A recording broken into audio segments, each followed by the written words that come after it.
Subscribe کریں ہمارا channel التذکیر اور ویڈیو کو سب سے پہلے دیکھنے کے لیے دبائیں بیل آئیکن۔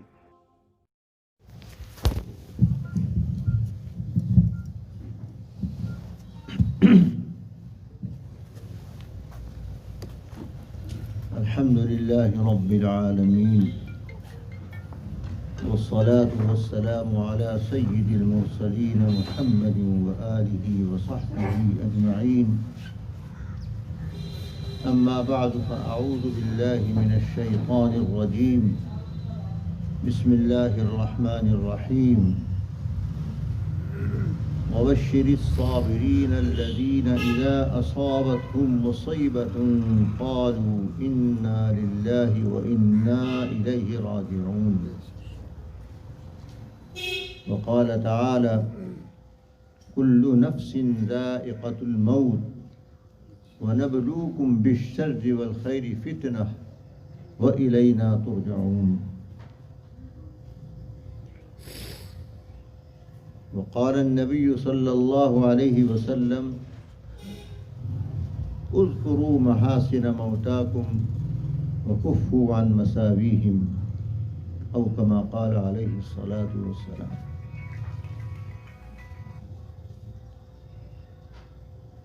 حضرات علماء کرام، ائمہ اعظام، محترم بزرگوں، بھائیوں، ماں اور بہنوں،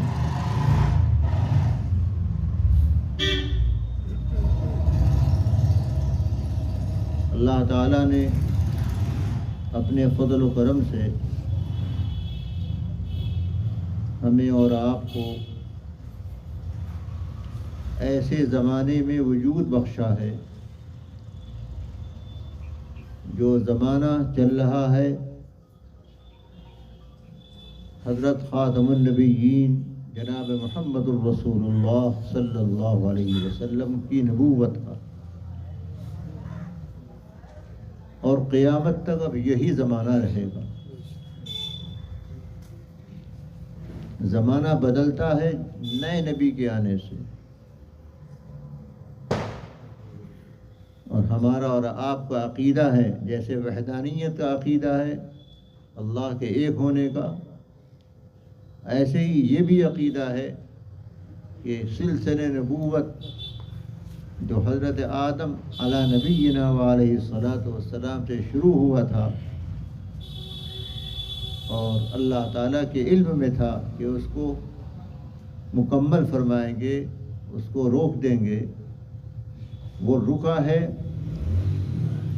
محمد ابن عبداللہ صلی اللہ علیہ وسلم کی نبوت. اور جس مقصد سے انبیاء علیہ الصلاۃ والسلام بعثت ان کی ہوا کرتی تھی، لوگوں کو اللہ کی مرضیات و نامرضیات کا علم پہنچانا، وہ کامل مکمل طریقے پر آپ کے ذریعے پہنچا دیا گیا، تاکہ اب کسی اور علم کی اور کسی نبی کی ضرورت باقی نہ رہے. اور اس کا اعلان کرا دیا گیا، قرآن کریم میں موجود ہے، آپ پڑھتے ہیں الیوم اکملت لکم دینکم واتممت علیکم نعمتی ورضیت لکم الاسلام دینا، کہ آج میں نے تمہارے واسطے تمہارے دین کو مکمل کر دیا. دوسرے الفاظ میں یہ سمجھو کہ میں نے اپنے انعام کو مکمل کر دیا. وَأَتْمَمْتُ عَلَيْكُمْ نِعْمَتِي، اور میں تمہارے حق میں اسلام سے راضی ہو گیا. تم اسلام کی زندگی گزارو، یہ مجھے پسند ہے، اس کے علاوہ اور کوئی زندگی پسند نہیں ہے. اعلان ہے ان الدین عند اللہ الاسلام، اللہ کے ہاں دین اگر معتبر ہے قیامت کے دن جس سے نجات مل سکتی ہے تو صرف اسلام ہے. اور کوئی اور دین پیش کرنا چاہے اور اس کو کہہ دے جا کر آخرت میں کہ جی میں تو فلاں امت کے دین کو مانتا تھا، وہ بھی تو پیغمبر تھے، فرمایا بالکل نہیں، وَمَن يَبْتَغِ غَيْرَ الْإِسْلَامِ دِينًا فَلَن يُقْبَلَ مِنْهُ، اسلام کے علاوہ کسی اور دین کو اگر کوئی اختیار کرتا ہے، اس کو چھوڑ کر، ہرگز اس کو قبول نہیں کیا جائے گا اس کی جانب سے۔ ایسے کامل مکمل دین کے زمانے میں اللہ نے ہمیں اور آپ کو وجود بخشا، امت محمدیہ علی صاحب الصلاۃ والسلام کے اس طبقے میں شامل فرمایا جو امت اجابت کہلاتی ہے، جنہوں نے آپ کی دعوت پر لبیک کہا ہے، مانا ہے۔ اور یہ آپ کو معلوم ہے کہ دین صرف چند عبادات کا نام نہیں ہے، نماز، روزہ، زکوٰۃ، حج، تسبیحات، نفلیں۔ دین پوری زندگی کا رہنما ہے۔ ہمارا دین جو ہے، جس کو دین اسلام کہا جاتا ہے، ہر جگہ پر ہے، کھیت پر بھی ہے، دکان پر بھی ہے، گھر میں بھی ہے، باہر بھی ہے، محلے میں بھی۔ جو اللہ تعالیٰ نے ہمیں طاقتیں عطا فرما رکھی ہیں، آنکھ ہے، کان ہے، پیٹ ہے، پیر ہیں، ہر جگہ پر دین ہے۔ ہم آنکھوں سے جو چاہے دیکھ لیں، کان سے جو چاہے سن لیں، اس کی اجازت نہیں ہے۔ کیا دیکھنا ہے پہلے معلوم کرو، کیا نہیں دیکھنا ہے پہلے معلوم کرو، کیا سن سکتے ہو، کیا نہیں سن سکتے۔ یہ کان، آنکھ ہمارے نہیں ہیں، یہ امانت ہے، صرف استعمال کے لیے دیے گئے۔ جان بھی ہماری نہیں ہے، اسی وجہ سے خودکشی حرام ہے۔ اللہ میں پوچھے گا کیوں آپ نے کو ختم کیا؟ آپ نے حادثات، پریشانیاں آدمی جھیلتے ہوئے سوچتا ہے میاں کیا کریں ایسی زندگی کو، مر جانے اچھا ہے، گرفت ہو جائے گی۔ کوئی یہ سمجھے کہ بھائی آج کل تو مناظر بڑے خراب ہیں، آنکھ پھوڑ لو، بہت چیزیں کانوں میں پڑتی ہیں، کانوں کے پردے پھاڑ دو، اجازت نہیں، پکڑ ہو جائے گی۔ تو ہر جگہ پر دین ہے ہمارا۔ ایسی انسانی زندگی کے اندر اللہ تعالیٰ نے دو سلسلے قائم کیے ہیں، ایک حیات کا، ایک موت کا۔ سورہ ملک کے شروع میں ہے خلق الموت والحیات، موت بھی اللہ ہی پیدا کرتا ہے اور حیات بھی اللہ ہی پیدا کرتا ہے۔ نہ خود جیتا ہے آدمی، نہ خود مرتا ہے۔ الحی ہمیشہ سے اللہ تعالیٰ، اسے کسی نے پیدا نہیں کیا۔ یحیی و یمیت، لیکن وہ دوسروں کے اندر حیات پیدا کرتا ہے، دوسروں کے اندر موت پیدا کرتا ہے۔ خلق الموت والحیات، روز یہ سلسلہ جاری ہے، کوئی آ رہا ہے، کوئی جا رہا ہے۔ تو یہ ویسے ہی تماشا نہیں ہے۔ فرمایا خلق الموت والحیات لیبلوکم ایکم احسن عملا۔ اللہ نے یہ جو موت و حیات کا سلسلہ رکھا ہے، یہ بیکار نہیں ہے۔ اللہ میاں کو کوئی کام بیکار نہیں ہوتا۔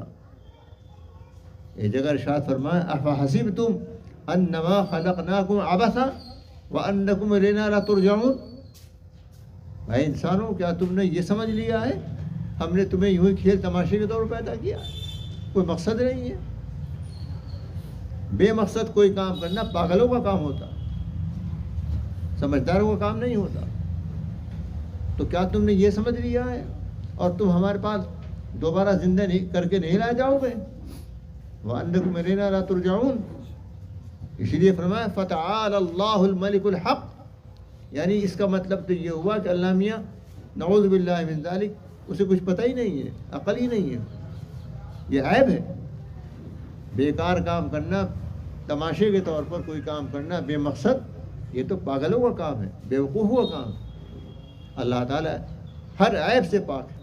اسی لیے فرمایا فتعال اللہ، فوراً یہ آیت کریمہ آ گئی آگے کہ اللہ تعالیٰ تو بہت بلند و برتر ہے، الملک الحق۔ اسی وجہ سے لا الہ الا ہوا، اس کے علاوہ کوئی عبادت کے قابل نہیں۔ جو ایسا باکمال ہوگا اور جس کے اندر کوئی عیب نہیں ہوگا، وہی عبادت کے قابل ہو سکتا ہے۔ تو اس لیے اللہ تعالیٰ نے یہ موت و حیات کا سلسلہ کیوں رکھا ہے؟ اس آیت کریمہ میں اس کی وجہ بتائی گئی، لیبلوکم ایکم احسن عملا، اس لیے رکھا ہے تاکہ اللہ تعالیٰ صاف ظاہر کر دے، تاکہ تمہیں آزمائے۔ ہم آزماتے ہیں، طلباء کو پڑھاتے ہیں، کتنی صلاحیت پیدا ہوئی کتنی نہیں ہوئی، جب تک نمبر نہیں آنے کے پتہ نہیں چلنے گا۔ اللہ میاں ایسا آزماتے ہیں، اللہ میاں کو تو پتہ ہے کون کیسا ہے، اللہ میاں کو تو پتہ ہے، اس نے تو پیدا کیا ہے، لیکن سب کے سامنے آ جاتا ہے۔ اللہ میاں کے آزمانے کا مطلب یہ ہوتا ہے کہ سب کے سامنے آ جاتا ہے کہ کس کا عمل اچھا کس کا عمل برا۔ لیبلوکم ایکم احسن عملا، تو یہ موت و حیات کا سلسلہ ہے۔ اس موقع پر بھی اسلام کی تعلیمات ہیں، جیسے میں نے عرض کیا تھا کہ ہر جگہ پر انسان کو موت و حیات کا سلسلہ بھی ہے، انسان کو کاروبار کے اندر بھی لگنا ہے، اس میں بھی نفع نقصان ہوتا ہے، نفع ہو تو کیا ہوگا کیا کرنا ہے، نقصان ہو تو کیا کرنا ہے۔ ہمارے ہاں تو عام طور پر ذہن یہ ہے کہ کوئی کاروبار کرتا ہے، کھیتی کرتا ہے، دکان کرتا ہے، اجی ہم تو دنیا دار لوگ ہیں، آپ تو بس رات دن پڑھتے پڑھاتے رہتے ہیں، آپ دین دار لوگ ہیں۔ یہ ہمارا آپ کا تصور ہے۔ یہ اس دکان میں بھی دین ہے، اس کھیتی میں بھی دین ہے۔ ایک مرتبہ نبی کریم صلی اللہ علیہ وسلم نے ارشاد فرمایا کہ من طلب الدنیا حلالا استعفافا عن المسألہ وسعیا علی اہلہ وتعطفا علی جارہ لقی اللہ تعالی ووجہہ مثل القمر لیلۃ البدر، جس نے حلال کمائی کے واسطے جد و جہد کی تین نیتوں سے۔ پہلی نیت تو اس کی یہ تھی کہ میں اس لیے کما رہا ہوں، حلال طریقے پر کاروبار کر رہا ہوں تاکہ مجھے کسی سے مانگنا نہ پڑے۔ دوسری نیت اس کی یہ تھی کہ میں اس لیے کما رہا ہوں تاکہ میں اپنے گھر والوں کا خرچ چلاؤں، وسائن علی اہلہ۔ اور تیسری نیت اس کی یہ تھی کہ میں اتنا اور کما لوں کہ غریبوں کی مدد کر سکوں، پاس پڑوس کے لوگوں کی مدد کر سکوں۔ اگر ان تین نیتوں سے آدمی کوئی کاروبار کر رہا ہے، نماز روزہ تو ہے ہی، لیکن کاروبار ان تین نیتوں سے کر رہا ہے، تو فرماتے ہیں کہ قیامت کے دن جب وہ اللہ تعالیٰ کے سامنے پہنچے گا تو اس کا چہرہ 14ویں رات کی چاند کی طرح چمک رہا ہو۔ یہ نماز روزے پر نہیں سنایا جا رہا، اس کا جو ہے سو ہے۔ حلال طریقے پر کمائی ان تین نیتوں کے ساتھ اگر کر رہا ہے تو اس پر یہ سنایا جا رہا ہے، تو معلوم ہے کہ یہ بھی دین ہے۔ دین پر عمل کرنے کا جو انجام خیر ہونا ہے وہ اس پر بھی مرتب ہو رہا۔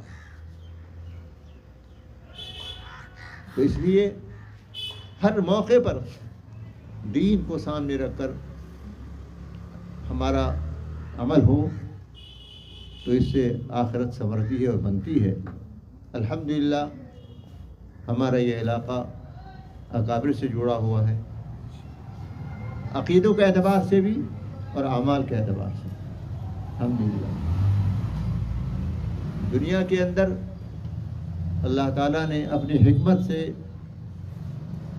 دونوں طرح کے راستے چلا رکھے، خیر کا راستہ بھی ہے، شر کا راستہ بھی۔ وَهَدَيْنَاهُ النَّجْدَيْنِ، یہ آج سے نہیں ہے، شروع سے ہی ہے۔ جن کو اللہ تعالیٰ چاہتا ہے خیر کے راستے میں لگا دیتا ہے، جن کو چاہتا ہے ان کے حق میں وہی فیصلہ ہے اللہ تعالیٰ کا۔ وجہ کیا ہے ہم نہیں جانتے۔ اللہ چاہے تو ساری دنیا کو ایمان والا بنا دے، اس کے لیے کیا مشکل ہے، لیکن 1,24,000 انبیاء آئے، سارا کام کر کے چلے گئے، اب بھی بھر پڑے۔ لوگ کہتے ہیں کہ آپ اتنی جماعتیں نکال رہے ہیں، اتنے نکال رہے ہیں، اور ایمان والے تو کم ہی ہوتے جا رہے ہیں، گھٹ ہی جا رہے ہیں، بڑھ نہیں رہے ہیں۔ تو ہمارے اور آپ کے دل میں یہ تھوڑی ہے کہ ہم ایمان والا بنا دیں۔ ایمان کی دعوت دے دو، محنت کر لو، بس یہ ہے ہمارے دل میں۔ جب انبیاء نہیں بنا سکے سارے دنیا کو مسلمان، تو ہم کہاں سے بنا دیں گے؟ اللہ کے ہاں جو پوچھ ہوگی انبیاء سے یہ نہیں ہوگی کہ تم نے فلاں کو مومن بنایا تھا نہیں بنایا تھا، ان سے پوچھ یہ ہوگی کہ تم نے پیغام پہنچایا تھا نہیں پہنچایا تھا. کیونکہ دل میں بات پیدا کر دینا یہ پیغمبر کا بھی کام نہیں ہے، ان کے بس میں نہیں ہے وہ. اگر آپ کے بس میں ہوتا تو اپنے چچا محسن چچا ابو طالب کو آپ ایمان دلوا دیتے. اسی لیے آخر وقت میں بھی جب وہ کلمہ نہیں پڑھ سکے تو آپ کو بڑی تکلیف تھی، بڑا افسوس تھا.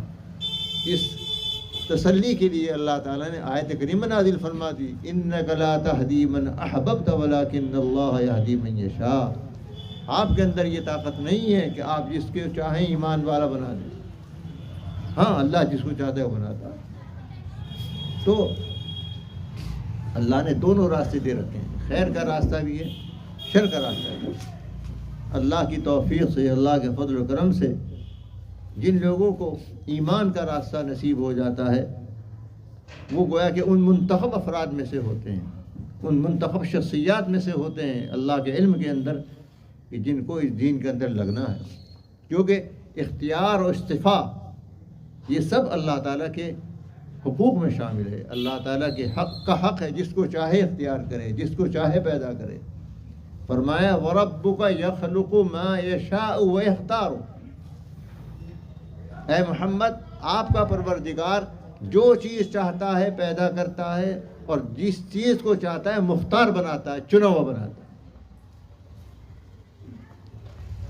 ہمیں اور آپ کو اللہ تعالیٰ نے مختار بنایا ہے، یعنی ہم سب چنیدہ ہیں بغیر الیکشن کے.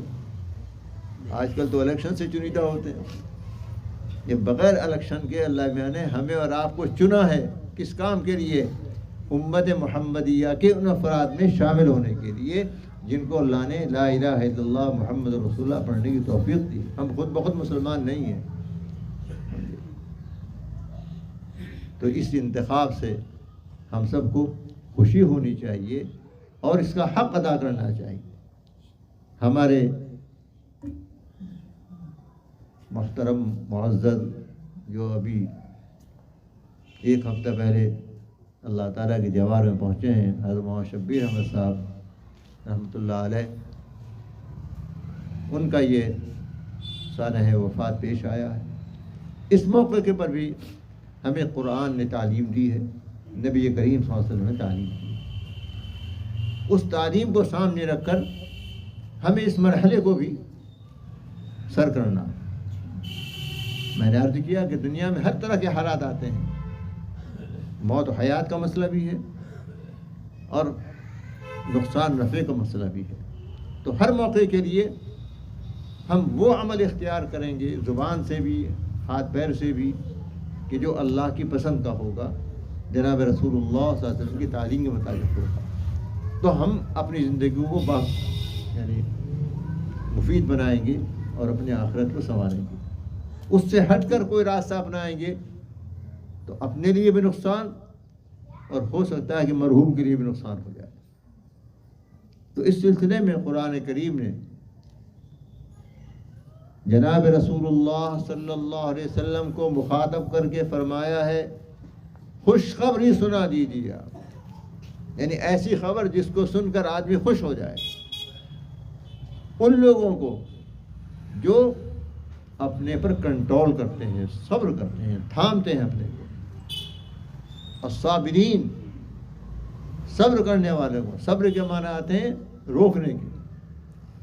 تو اپنے آپ کو جزا فضا سے روکنا، غیر اللہ کے سامنے رونا دھونا، اجی یہ ہو گیا، فلاں میرا مر گیا، فلاں میرا نقصان ہو گیا، نہیں، بالکل نہیں. الصابرین، جو جزا فضا سے، یعنی غیر اللہ کے سامنے. اللہ میں کے سامنے جتنے چاہو رو، خوب اللہ میں کے سامنے تنہائی میں کہو اللہ میاں میں تو کچھ بھی نہیں، میرا یہ ہو گیا وہ ہو گیا، آپ ہی اس کو ٹھیک کریں گے.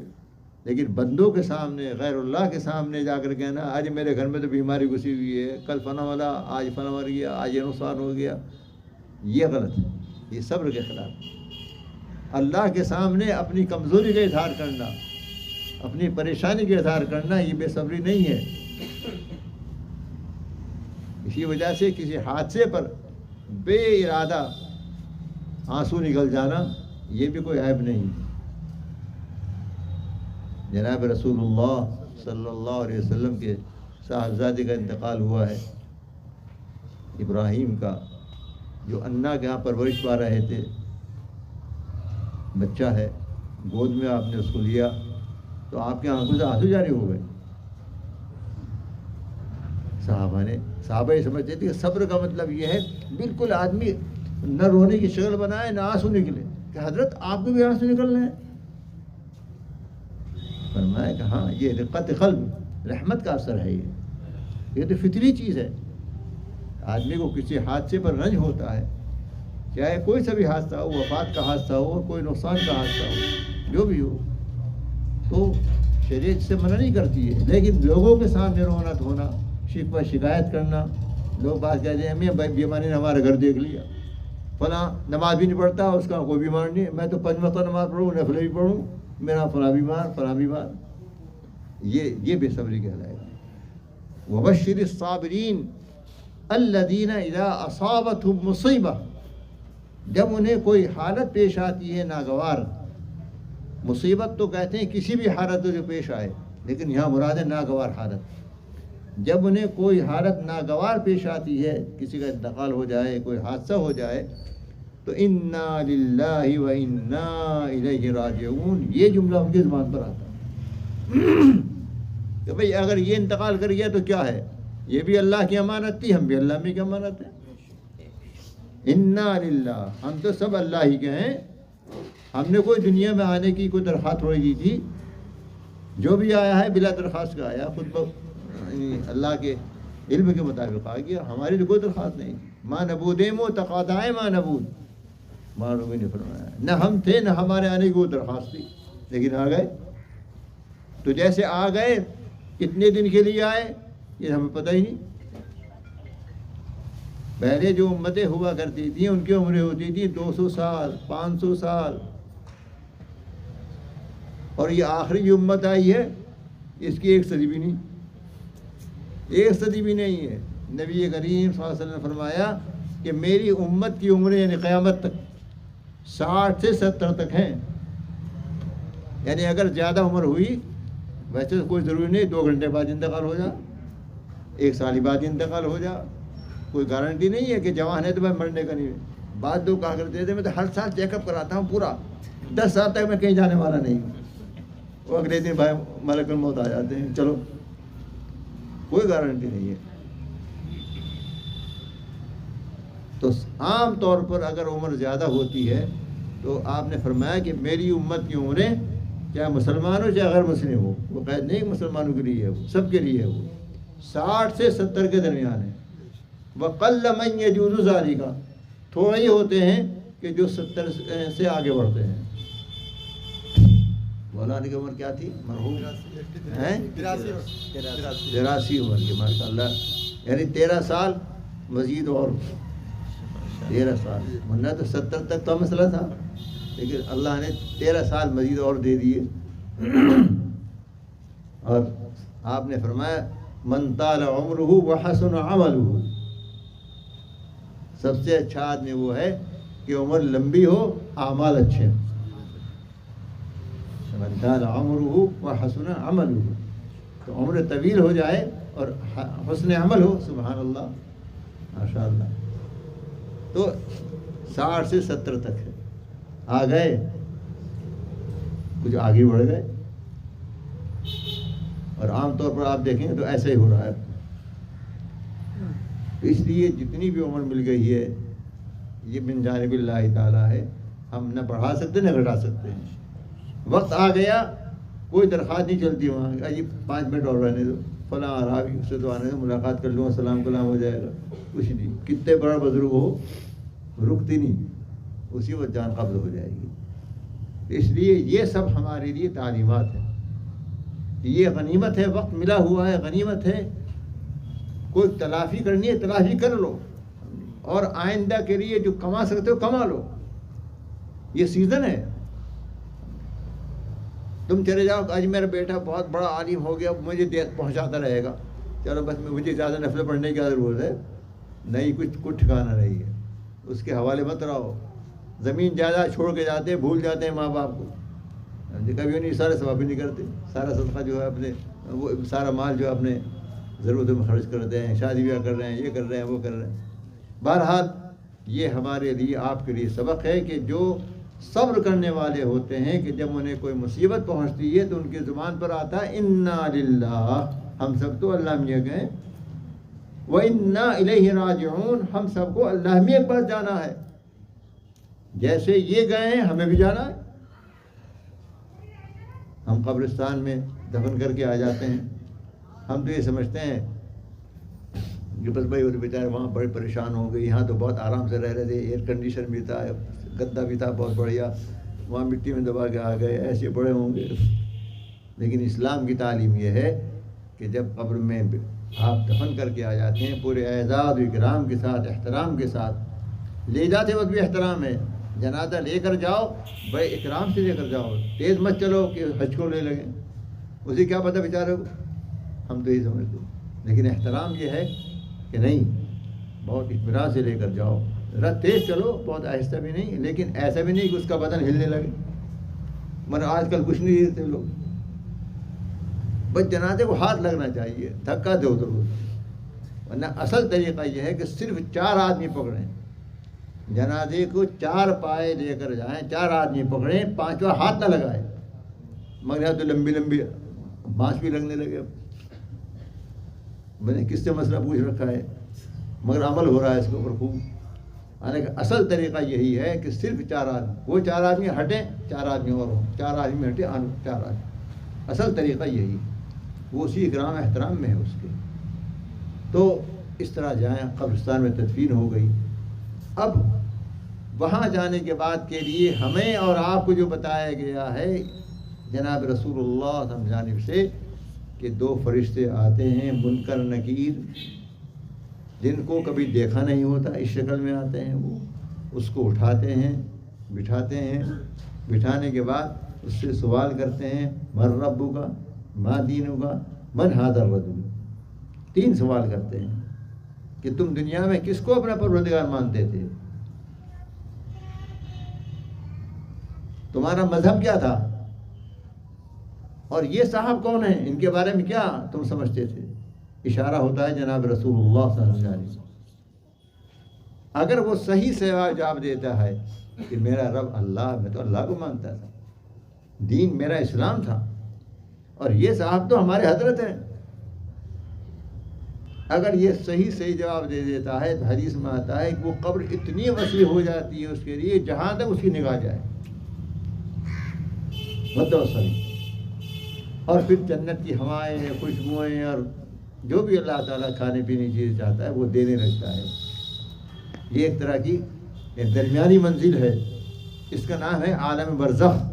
جیسے ایک عالم ہے یہ عالم دنیا ہے، وہ بھی ایک عالم ہے پورا، وہ عالم برزخ ہے۔ اس کا یقین ہمیں ایسے کرنا ہے جیسے آج سورج نکل رہا ہے، اس کا یقین ہے، ہم بیٹھے ہوئے ہیں، اس کا یقین ہے، ایسے یقین کا، یہ خیالی باتیں نہیں ہیں۔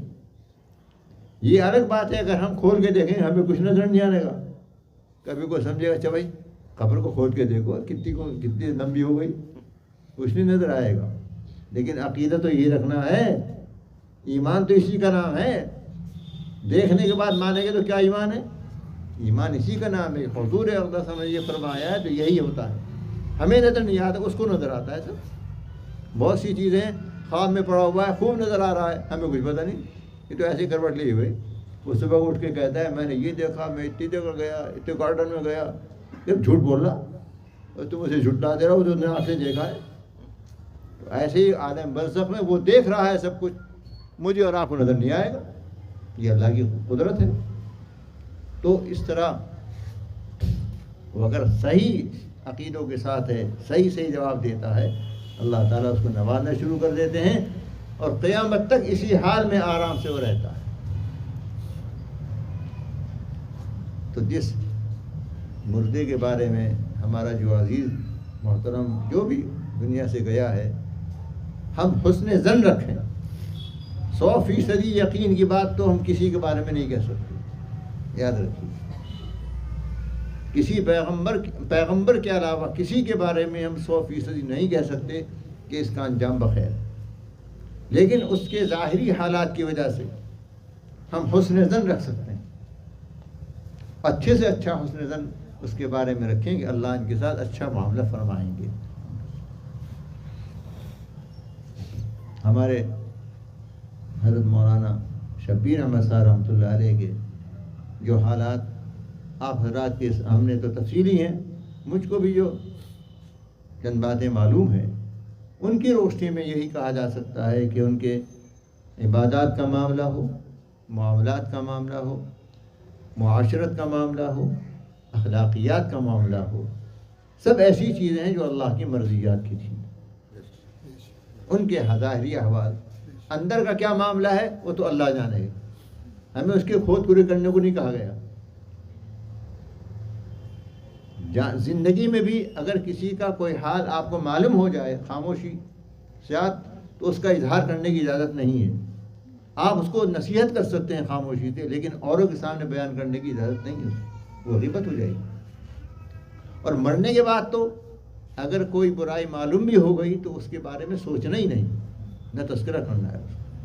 اسی لیے آپ نے فرمایا اذکروا محاسن موتاکم، تمہارے جو مردے ہیں ان کی اچھائیوں کو بیان کرو بعد میں۔ اگر تمہارے علم میں آ جائے کہ یہ اچھا کام تھا، عمل کے اعتبار سے، عبادت کے اعتبار سے، اخلاق کے اعتبار سے، عقیدے کے اعتبار سے، اس کا تذکرہ کرو۔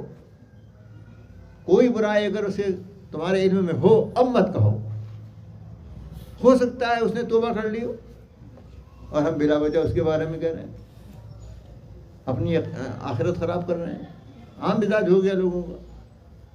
فرمایا بالکل نہیں، مساوی سے، برائیوں سے اپنی زبان بند رکھو، اگر معلوم بھی ہو جائے تو مت نکالو۔ ہاں اچھائیوں کو بیان کرو، بار بار بیان کرو۔ اچھائیوں کو بیان کرنے کا فائدہ ہے، نصیحت ہوگی، اچھا وہ ایسی زندگی گزار گئے، بھائی مجھے بھی ایسی زندگی گزارنی چاہیے۔ محاسن کے تذکرے سے یہ فائدہ ہوتا ہے۔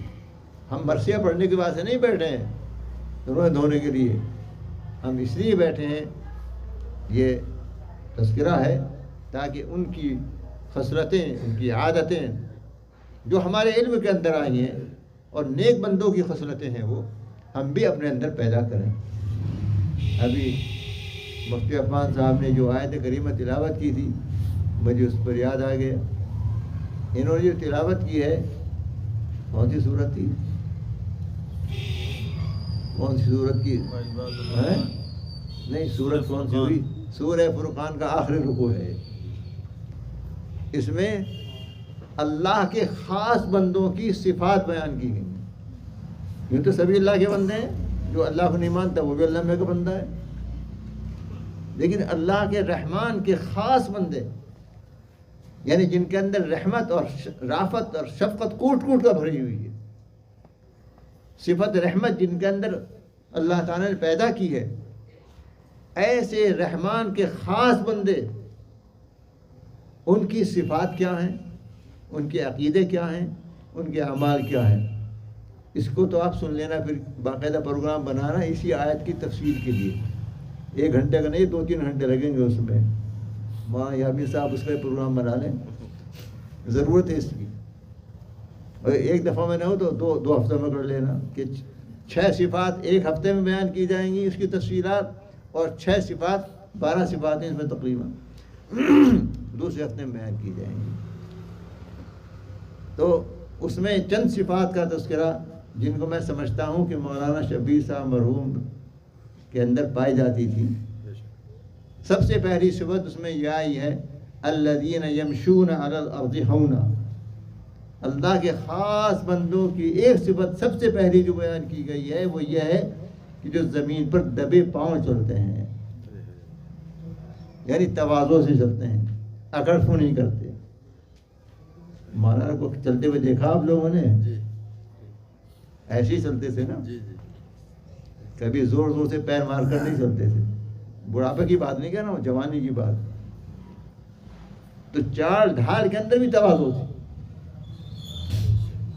یہ اللہ کے خاص بندوں کی صفت، پہلی صفت بیان کی گئی۔ یہ بھی دین ہے۔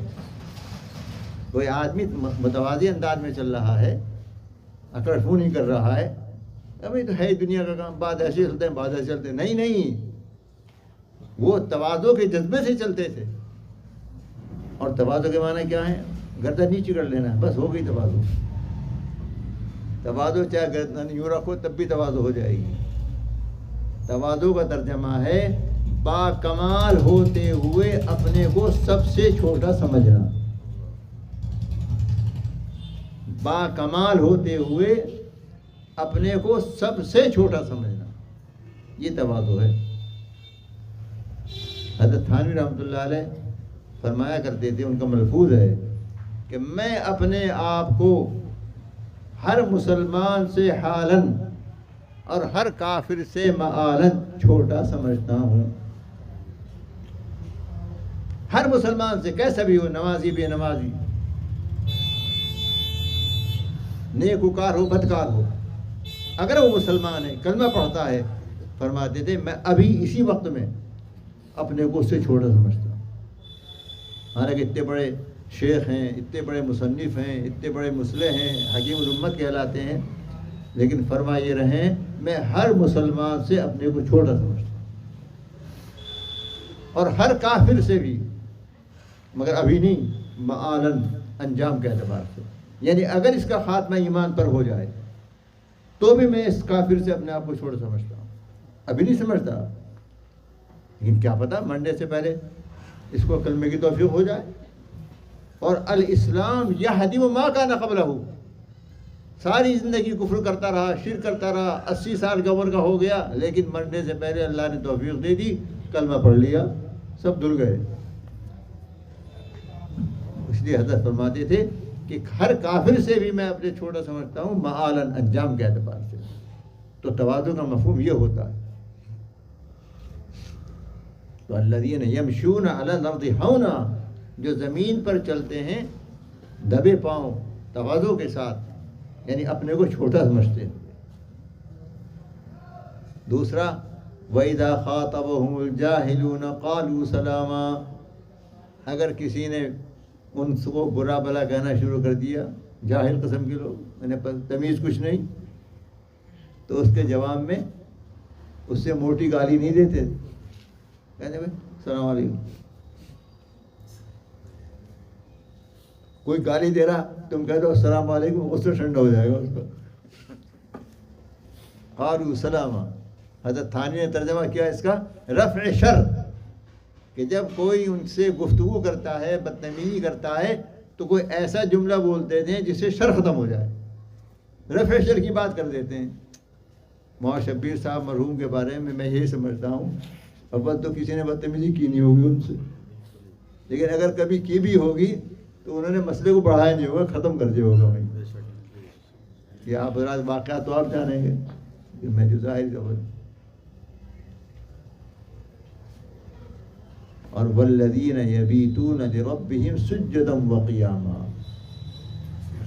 اللہ کے خاص بندوں کی یہ بھی صفت ہے کہ وہ رات جو وہ گزارتے ہیں غفلت میں نہیں گزارتے،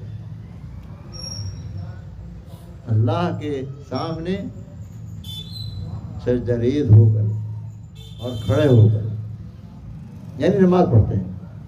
یبیتون لربہم سجدا وقیاما. اگر اللہ تعالیٰ ساری رات نماز پڑھنے کی توفیق دے دے، آرام ہی نہ کرے، یہ بھی ہو سکتا ہے. ہیں بہت سے ایسے مشائخ بھی گزرے ہیں. لیکن ہم جیسے کمزوروں کے لیے آپ نے یہ فرما دیا کہ اگر عشاء کی نماز با جماعت پڑھ لی اور فجر کی نماز با جماعت پڑھ لی تو سمجھو ساری رات عبادت نکل رہے. ہم تو یہی کہہ دیں گے جا کے، اجی آپ کے حضرت نے یہ فرمایا تھا، آپ کے آخری پیغمبر نے یہ فرمایا تھا کہ اس نے جماعت عشاء کی پڑھ لی با جماعت نماز اور فجر کی نماز با جماعت پڑھ لی تو سمجھو کہ ساری رات. تو ہم جیسے کمزوروں کو بھی یہ کہنے کا موقع مل جائے گا. لیکن مولانا مرحوم کی اندر کی رات کی زندگی میرے سامنے نہیں ہے، لیکن اغلب گمان یہی ہے کہ وہ اچھا خاصا وقت لگاتے ہوں گے. فرض نماز عشاء، فرض نماز فجر کے علاوہ اور بھی وقتوں میں بھی، چاہے وہ اوابین کی ہوں، چاہے تہجد کی ہوں یا ویسے ہوں، جتنے بھی اللہ نے ان کو موقع دیا ہے. تو الذین یبیتون لربہم سجدا وقیاما، اس طرح کی صفات جو بیان کی جا رہی ہیں اس کو منطبق کرتے جائیں. میں اس پوری آیت کی تفسیر میں نہیں جاؤں گا، وقت بھی اتنا نہیں ہے، لیکن یہ ہے. اور ایک اس میں یہ خاص صفت یہ رحمان کے بندوں کی جو ہم سب کو اپنانی چاہیے. جو اپنائے ہوئے وہ اپنائے ہوئے ہیں. اور ایک دعا یہ ہے کہ رحمان کے خاص بندے وہ بھی ہیں کہ جو یہ دعا کرتے ہیں. والذین یقولون، کیا دعا کرتے ہیں؟ ربنا هب لنا من ازواجنا وذریاتنا قرۃ اعین. وہ یہ دعا کرتے ہیں، اپنے تو نیک ہیں ہی وہ، لیکن وہ یوں کہتے ہیں اے اللہ ہماری بیوی بھی نیک ہو جائے، ہماری اولاد بھی نیک ہو جائے، آنکھوں کی ٹھنڈک بن جائے ہمارے لیے. ربنا هب لنا من ازواجنا وذریاتنا قرۃ اعین. تو آنکھوں کی ٹھنڈک کا مطلب یہ نہیں ہے کہ خوب کمانے لگے، بلکہ نیک بن جائے، صحیح عقیدوں پر رہے، صحیح اعمال پر رہے. میں سمجھتا ہوں کہ حضرت مولانا یہ بھی دعا کرتے ہوں گے. ماشاءاللہ ان کی اولاد میں صلاح ہے، اور ان صحیح عقیدوں پر اور صحیح اعمال پر، ان کے نقش قدم پر وہ چل رہے ہیں اور چلتے رہیں گے انشاءاللہ تعالی. وہ درجات الگ الگ ہوتے ہیں، کون کتنا چل رہا ہے وہ الگ بات ہے، لیکن بہرحال مولانا کی دعا تو یقیناً یہ رہی ہوگی اور اس کے ثمرات بھی ظاہر ہیں. اللہ تعالیٰ پورے گھر کو، سب کو مولانا کی صفات کو اپنانے کی توفیق عطا فرمائے، اور جو ان کے اندر ہمدردی تھی قوم کے لیے، ملت کے لیے، اسی کی وجہ سے وہ دعوت تبلیغ کی لائن سے، مدرسوں کی لائن سے، جمعیت کی لائن سے جو بھی دامِ درم قدم سخنی ان کی خدمات کا سلسلہ تھا، وہ انشاءاللہ ان کے لیے صدقہ جاریہ ہے. وہ سلسلہ بند نہیں ہو گیا ہے جو کرتے تھے. یہ تو حدیث کا مضمون موجود ہے کہ دنیا سے جانے کے بعد اعمال کا سلسلہ بند ہوتا ہے، مگر اس سلسلے سے ان کو ثواب ملتا رہتا ہے. ہم پہنچائیں نہ پہنچائیں، ان کی وجہ سے اگر کوئی تعلیم یافتہ بن گیا ہے، کاروبار کر رہا ہے، اپنا گھر پال رہا ہے، چاہے وہ دعا کرے یا نہ کرے، لیکن اس کو ثواب ملتا رہتا ہے. اللہ تعالی ہم سب کو ان اعمال صالحہ کے مطابق زندگی گزارنے کی توفیق عطا فرمائے اور انجام کو بہتر فرمائے. وآخر دعوانا ان الحمدللہ رب العالمین. حضرت کے نام سے ایک لائبریری بنانے کا ارادہ کیا ہے مدرسے میں. مدرسے میں کہاں؟ مدرسہ انوار علوم جو مولانا جس کی تمام فرمات موتے میں رہے ہیں، وہاں لائبریری بنے گی انشاءاللہ. کتنی بڑی؟ کہہ رہے تھے کہ انشاءاللہ شاہ نشان اچھی ہے. شاہ نشان کچھ تو بتاؤ جیسی اس مدرسے کے مطابق. جی جیسی ضرورت. ہاں ٹھیک ہے، جیسے ضرورت ہوگی ہم نے انشاءاللہ. جامعۃ علماء کا بھی کوئی ایک کام ان سے انشاءاللہ مولانا کے لیے کرائیں گے. ہاں ٹھیک ہے. جامعۃ علماء کا جی وعدہ تشریف لائے تھے زبیر بھائی، تو میں نے کہا تھا، زبیر بھائی آئے تھے شروع میں بھی، ہاں میں نے کہا تھا بولے ٹھیک ہے. وہ تو ظاہر بات جو صدقہ جاریہ کا سلسلہ ہے وہ قائم کریں گے وہ بھی، لیکن جو ہو چکا ہے وہ بھی یہ نہیں کہ ابھی ملے گا، وہ پہلے سے ہو رہا ہے. اللہ تعالیٰ مزید اس میں اضافہ فرمائیں گے انشاءاللہ. وآخر دعوانا الحمدللہ رب العالمین. دعا کر لیجیے. الحمد للہ الذی ہدانا لہذا وما كنا لنہتدی لولا ان ہدانا اللہ. اللہم صل علی سیدنا ومولانا محمد وآلہ وصحبہ وبارک وسلم. ربنا ظلمنا انفسنا وان لم تغفر لنا وترحمنا لنكونن من الخاسرین. رب اجعلنی مقیم الصلاة ومن ذریتی ربنا وتقبل دعاء. ربنا اغفر لي ولوالدي وللمؤمنين يوم يقوم الحساب. اللهم أنت ربنا لا إله إلا أنت خلقتنا ونحن عبيدك ونحن على عهدك ووعدك ما استطعنا. نعوذ بك من شر ما صنعنا. نبوء لك بنعمتك علينا ونبوء بذنوبنا فاغفر لنا فإنه لا يغفر الذنوب إلا أنت يا أرحم الراحمين يا أكرم الأكرمين. آپ نے ہمیں ایسی مجلس میں جمع فرمایا ہے جس میں ہم آقائے نامدار سرکار دو عالم صلی اللہ علیہ وسلم کی ہدایت کے مطابق اپنے دنیا سے قریب میں جانے والے عالم مولانا شبیر احمد صاحب کے محاسن کے بیان کرنے کے لیے، اس کا تذکرہ کرنے کے لیے یہاں بیٹھے ہیں۔ یا ارحم الراحمین، اس مجلس کی برکت سے مولانا برکت فرما، درجات کو بلند فرما، ان کے تمام آل اولاد کے اندر صبر اور عزیمت کا مادہ پیدا فرما، ان کے نقش قدم پر چلنے کی توفیق عطا فرما، درجہ بدرجہ ان کے حادثہ وفات سے جس کو جو غم پہنچا ہے اس پر صبر کرنے کا ان کو ثواب عطا فرما۔ یا ارحم الراحمین، ان کے لیے جو اعمال انہوں نے کیے ہیں صدقات جاریہ کے طور پر بہتر سے بہتر بدلہ ان کو عطا فرما، مزید ان کے متعلقین کو، ان کی اولاد کو ان کے لیے صدقات جاریہ کی شکل بنانے کا موقع عنایت فرما۔ یا ارحم الراحمین، یہاں جو حضرات دعا کے لیے ہاتھ اٹھائے ہوئے ہیں اور جنہوں نے دعاؤں کے لیے فرما رکھا ہے، سب کے مقاصد سے آپ اچھی طرح واقف ہیں۔ یا اکرم الاکرمین، سب کی ضرورتیں پوری فرما، سب کی پریشانی دور فرما۔ ہمارے عزیز و اقارب اساتذہ اور مشائخ تو دنیا سے جا چکے ہیں، سب کی مغفرت فرما، سب کو جنت الفردوس میں اعلیٰ مقام عطا فرما۔ جو بقید حیات موجود ہیں ان کے عمروں میں برکت عطا فرما، ان کو دین پر ثابت قدم رکھ، ان کے فیوز سے دیر تک مستفید ہونے کی ہمیں توفیق عطا فرما۔ وصلی اللہ تعالی علی خیر خلقہ محمد وآلہ وصحبہ اجمعین برحمتک یا ارحم الراحمین۔